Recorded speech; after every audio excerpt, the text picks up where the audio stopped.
Iya, oke guys. Selamat pagi. Selamat siang ya. Ini udah siang. Ya, kembali lagi bersama saya Galih Firmanto. Setelah 3 hari kita tidak berjumpa, ya. Hari ini hari Selasa guys, tanggal 20 Desember, jam 12 kurang, ya, jam 12 siang lah ya. Ya, beberapa hari yang lalu kita tidak membahas analisa video ya terkait dengan emiten begitu, dan sudah saya sampaikan alasannya dan juga terima kasih yang sudah mendoakan begitu. Ya saya juga kembali doakan biar kalian juga bisa tetap cuan ya, tetap sehat selalu, tetap cuan di pasar saham, jangan sampai boncos kayak gitu ya. Nah, itu pun juga nggak cuma berdoa aja, tapi juga ada usaha. Pilihlah saham-saham yang berfundamental bagus dan rutin bagiin dividen. Ya, dividen yieldnya juga gede. Nah, maka hidupmu akan tenang di pasar modal. Kayak gitu, guys, ya. Oke, hari ini ya, sesuai dengan janji saya, kita akan membahas GPRA, ya, Perdana Gapura Prima Tbk. Oke, GPRA ini, saya sudah lihat sekilas sih sebetulnya ya. Ya, cukup bagus sih ya. Ya, sebelum ke fundamentalnya kita lihat profilnya dulu deh ya. Jadi GPRA ini adalah perusahaan pengembang properti guys ya. Jadi sektornya adalah sektor properti gitu. Dan memang didirikan sudah cukup lama, 1987. Ya bagus ya, berarti maksudnya ya dia solid. eh Ya bisa bertahan sampai sekarang, ya bagus sih kalau menurut saya kayak gitu ya. Itu subsektornya properti udah jelas ya ini. Kemudian tanggal IPO-nya 2007, ya lumayan lama juga. Papannya utama 4,28 miliar lembar kapitalisasi. Nah, ini kapitalisasinya kecil guys ya, 400 miliar. Kemudian untuk pemegang saham di masyarakatnya ada 21,86%. Ya, ini juga saya garis bawah ya guys ya, ternyata untuk Mirai ya atau YP begitu, itu ada aset juga guys di GPRA ini sebesar 5 persenan ya. 5% sahamnya itu dipegang oleh Mirai ya. Kemudian di publik itu 21%, ya menurut saya ya medium lah, maksudnya nggak liquid juga kayak gitu, tapi juga nggak apa ya guys ya, maksudnya nggak kecil kayak gitu ya, medium lah, sedang kayak gitu, di bawah 20% baru tidak liquid, dan 30 persenan ya itu baru worth it sih menurut saya ya. Jadi kalau saham itu pilihlah emiten-emiten yang memang jumlah saham beredar di masyarakatnya, kalau saya sendiri ya guys, itu minimal 30%, tapi juga jangan sampai lebih dari 50%. Kenapa? Karena nggak ada pengendalinya guys ya, artinya ya sahamnya kalau dipegang banyak di publik ya bisa naik cepet, begitupun juga bisa turun cepet juga kayak gitu. Jadi hati-hati kayak gitu ya.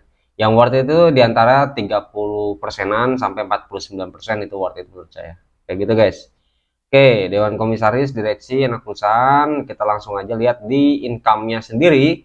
Ya, itu dia sebagian besar income-nya didapatkan dari penjualan rumah, ya, 55 persenan. Kemudian yang kedua itu apartemen dan kantor. Nah, menurut saya ini bagus, guys. Kenapa bagus? Karena kalau properti itu pilihlah sektor properti, emiten properti yang dia itu penjualan paling banyak itu jual rumah. Kan ada tuh sektor properti yang jual kawasan industri kayak gitu. Nah, kalau menurut saya sih kurang worth it. Kenapa? Karena kalau kawasan industri itu apa ya guys ya?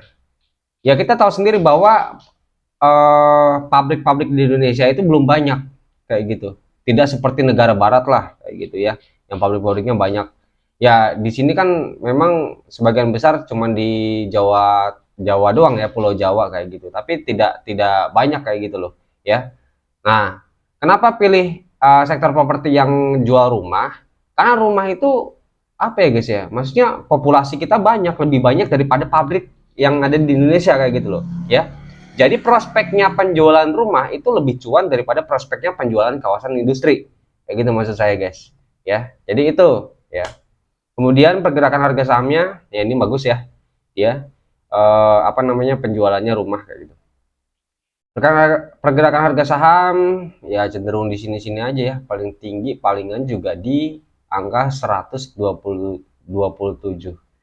Ya kalau nggak salah minggu lalu ya, itu dia sempat naik ya, naik di angka seratusan sih ya, 112 atau 113 kayak gitu. Ya langsung aja ya, tapi cenderung segini-segini aja guys untuk pergerakan harga sahamnya kayak gitu.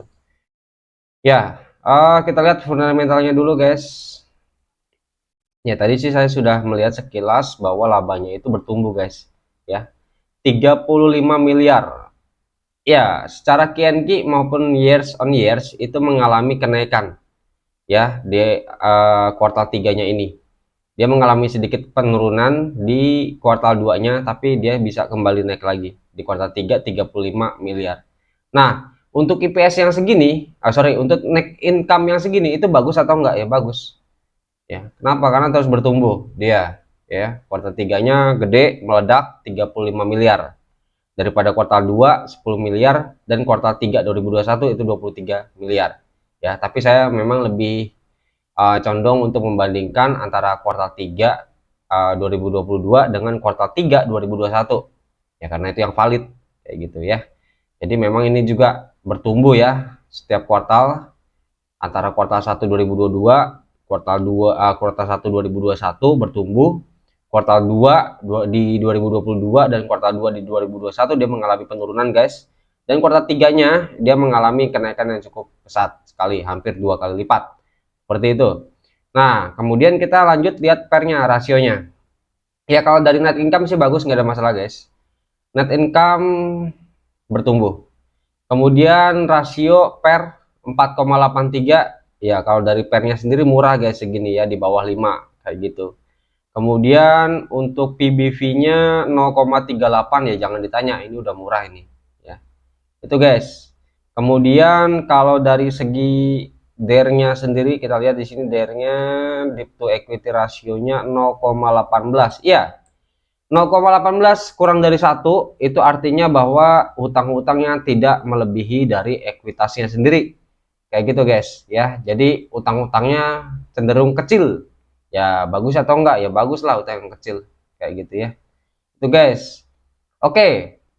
Kemudian lanjut di ROE 6%-an, ya menurut saya sih nggak worth it segini. Ya apa ya guys ya, sektor properti memang lagi tertekan sejak 2020 COVID begitu, tapi juga ini udah mulai ada recovery begitu, tinggal nunggu manggungnya aja kapan kayak gitu. Tapi untuk tahun-tahun ini sih menurut saya sih belum belum manggung sih kalau sektor properti kayak gitu ya. Ini masih masa-masa recovery kayak gitu ya. Justru batu bara kalau menurut saya masih manggung ya, paling enggak sampai 6 bulan ke depan. Nanti kita lihat lagi harga acuan batu bara dunia seperti apa. Walaupun tidak berdampak langsung, tapi memang sentimennya kerasa banget ya bagi pergerakan harga saham batu bara kayak gitu. Tapi kalau sektor properti ini ya belum manggung kalau menurut saya kayak gitu. Makanya ROI-nya memang kecil-kecil guys ya, sektor properti ya, 6%, 8%, 10% kayak gitu. Tapi tidak ada yang melebihi dari 20%. Itu hanya kita temukan di sektor batu bara kayak gitu. Ya, ROI-nya sih kalau menurut saya nggak worth it. Oke, kesimpulannya apa? Kesimpulannya dari segi net income bagus, nggak ada masalah, dia terus bertumbuh labanya seperti itu. Kemudian dari segi rasio per kecil bagus, kemudian PBV bagus, kemudian DER-nya apalagi bagus banget ya, utang-utangnya lebih kecil. Nah, ROI-nya kurang menarik menurut saya kayak gitu. Memang wajar ini karena lagi masa-masa recovery. Nah, ada prospek nggak ke depannya? Kalau menurut saya ada ya, ada. Bagaimanapun juga setiap sektor itu ada jadwal manggungnya sendiri-sendiri, termasuk juga sektor properti ya. Bisa jadi setelah sektor batu bara selesai itu sektor properti yang manggung guys, bisa jadi ya. Dan KPRA ini salah satu menurut saya ya yang akan manggung ketika sektor properti itu manggung kayak gitu ya. Ini juga ikutan manggung pastinya gitu guys ya. Tapi manggungnya sejauh apa ya, kita tetap lihat dividennya. Kalau dividennya worth it, dividennya gede, pasti rame ini saham, banyak yang masuk. Tapi kalau kecil ya sepi, cenderung segini-gini aja guys, kayak gitu harganya ya. Nah, yaudah kita lihat untuk EPS-nya, kita hitung-hitungan. Ya, kalau kita lihat di RTI sebetulnya apa ya guys ya, kecil banget guys untuk DPR-nya ya. Nah, dia bagiin 1%, 1%, dividennya 1 perak per lembar saham, 1, 1, 1, 3, 5 ya. Itu sih guys ya. Jadi GPRA ini sebetulnya fundamentalnya bagus ya. Labanya terus bertumbuh, pernya murah, PBV murah, utang-utangnya kecil kayak gitu, tapi dividennya kurang worth it. Kenapa? Karena dia cuman bagiin 1 perak, 3 perak, 5 perak. Berarti dividen yieldnya berapa nih? Coba kita cek dulu di RTI guys. Ya, cuma 8%-an guys. Ya, itu di tutup buku tahun 2021 dia bagiin 1 perak per lembar saham. Itu dividen yieldnya 8%, sorry, DPR-nya itu 8%-an. Kayak gitu. Ya, DPR ya guys ya. DPR-nya 8%-an ya. Menurut saya nggak worth it. Ya. Nah, gini guys, hati-hati ya guys ya. Jadi kita tahu nih laporannya menunjukkan labanya terus bertumbuh. Tapi bisa jadi itu juga ini saya bukan apa ya guys ya, bukan suzon atau apa ya, bukan menganggap GPRA ini kenapa-napa gitu. Tapi ada apa ya guys ya? Indikasi bahwa laporan keuangannya itu bisa jadi dibagus-bagusin.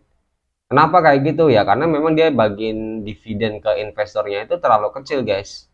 Bisa jadi kasnya emang nggak ada kayak gitu, labanya emang nggak ada, cuman laporan keuangannya doang dipercantik kayak gitu guys ya. Itu indikasi ya guys, maksudnya kita sebagai investor ya itu yang harus diperhatikan kayak gitu. Berapa sih dividen yang kita dapat, imbal hasil yang kita dapat ketika GPRA ini mendapatkan laba yang gede kayak gitu, kita dapat apa. Nah itu guys ya, kita sebagai investor di situ memperhatikannya kayak gitu ya. Jadi GPRA ini menurut saya memang fundamentalnya bagus, tapi dividennya nggak oke. DPR-nya secara DPR-nya ya nggak worth it, masih nggak worth it kalau menurut saya ya. Tapi terserah kalian, kalau mau masuk pun juga ya sok kayak gitu ya, tapi ya hati-hati aja. Nah kalau kalian tanya saya mau masuk atau enggak, ya saya jujur enggak. Kenapa? Karena saya cari dividen kayak gitu guys ya. Ya percuma kalau dia labanya terus bertumbuh tapi dividennya kecil gitu. Kita dapat apa ya, dapat ampasnya doang. Kita dapat ya dividennya kecil kayak gitu, jadi kurang worth it sih kayak gitu. Itu sih guys ya GPR ini. Tapi kecuali kalau buat tradingan nih guys ya. Kalau buat tradingan sih ya nanti kita lihat untuk area support dan resistnya kayak gitu ya. Kalau tradingan, buat tradingan ya harusnya memang modalnya, kalau saran saya sih jangan gede-gede kayak gitu ya. Kalau bisa sih memang cari saham-saham yang lainnya lah guys ya. Banyak saham-saham yang lainnya yang lebih bagus daripada ini kayak gitu. Itu sih guys. Oke, itu dari segi fundamental. Jadi memang semuanya bagus kecuali dividennya nggak worth it. Jadi kesimpulannya apa? Ya saran saya sih jangan masuk ya. Itu sih guys ya. Oke, lanjut di analisa teknikalnya. Dia ini saya sudah coret-coret area Fibonacci-nya tertahan di 50 retracement ya guys ya. Di sini memang ini supportnya dia guys kayak gitu ya. Turun-turun juga mentok-mentok juga di area 93an lagi guys ya di sini ya. Itu guys, kalian mau tradingan, kalau mau tradingan lihat lagi nih, kan ini kan memang turun nih 2 hari nih ya, dan volumenya juga ya, meskipun volumenya udah mengecil sih menurut saya ini masih bisa turun lagi ya, paling enggak di 96, 95, 94 lah kayak gitu ya, mentok-mentok di 93 kayak gitu ya. Nanti kita lihat kalau volumenya sudah mulai mengecil, sellingnya kayak itu, kita kalau ada yang mau masuk ya guys ya untuk tradingan ya, area take profitnya di mana? Yang pertama di 102 ya, yang kedua di 108 kayak gitu. 108 sampai 112 ya. Itu sih guys kayak gitu untuk analisa teknikalnya. Dia bisa turun nggak? Ada kemungkinan dia bakal turun lagi guys kayak gitu, mentok-mentok di 94, 93 ya, mentok-mentok paling mentok banget gitu guys ya. Ya kalau saya sih memang jarang tradingan ya guys ya, maksudnya pernah sesekali, tapi nggak intens di situ gitu. Saya lebih suka investasi jangka panjang begitu, 1 tahun atau ya mentok-mentok banget 6 bulan lah kalau di sektor komoditi kayak gitu. Nanti kita lihat lagi 6 bulan ke depan harga acuannya komoditi seperti apa. Gitu sih guys ya. Jadi jarang banget tradingan. Gitu. Jadi saham ini memang kalau saya untuk buat investasi itu kurang worth it. Ya, kenapa? Karena dividennya kecil. Jadi kurang rame aja gitu loh. Ya, kurang rame, eh, sepi peminat kayak gitu. Itu sih guys. Ya, kesimpulannya dari segi fundamental bagus, tapi dividen kecil. Dari analisa teknikal tadi sudah saya jelaskan, mentok-mentok di 94, 93 dia turunnya, kemudian area TP-nya 102, 108 dan 112. Ya, mentok-mentok di 112 lah gitu. Tapi kalau dia bisa tembus 112, dia bakal ya bisa jadi ke ATH-nya ini di 126. Kayak gitu guys, ya. Oke, mungkin cukup sampai di sini pembahasan kita di saham GPRA ini. Uh, Kalau video ini bermanfaat, jangan lupa untuk subscribe. Sampai jumpa di lain waktu. See you semua. Bye.